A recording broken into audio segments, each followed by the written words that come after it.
If you're someone that's struggled with self-discipline in the past, it's really good to understand that it's not something you have or don't have. It's a practice that you do daily. For years, I used to beat myself up about the fact that I wouldn't commit to something long enough to master it. I'd get bored or busy, and I'd miss a few days and then find it really hard to come back from that.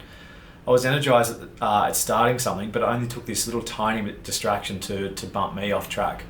And then I discovered that self-discipline is this practice and it requires a system for gaining results. I went back to all the people that I used to admire and I looked at how they approach things. And yes, they had a really solid plan, a really good, a good system for achieving their results. But still something was lacking for me. I looked at where all of my failures occurred, and it was always after I'd been sort of bumped off track or had to pause what I was doing in order to do something else. It was a higher priority, and getting back on track was challenging. It was inconsistent from there on. So I started to look at how to plan for life getting in the way, how to plan for these inconsistencies, and make that part of my overall strategy. Fitness goals are a really good one to use as an example.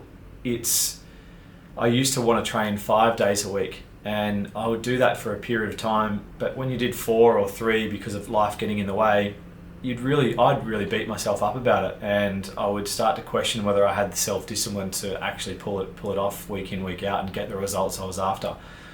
And by making a really small change to the way I spoke, to myself, it made it possible to add in flexibility into my goal. So instead I started telling myself that I was the type of person that never missed more than 2 days of training in a row.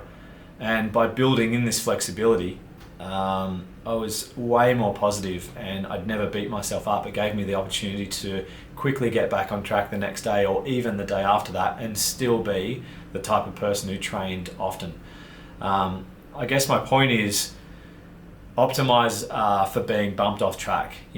Plan for getting yourself back on track really quickly. Build in flexibility into your goals. And it's not a question about having self-discipline or not. It's more about having a system in which you can practice it. I really hope this helps you. It's definitely helped me.